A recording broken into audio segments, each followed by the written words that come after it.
You ask Tiger to solve. This deals with linear equations with one unknown.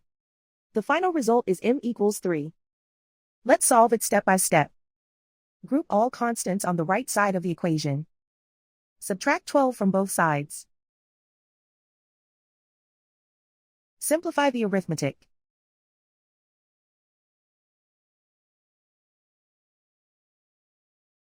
Isolate the m. Divide both sides by 5.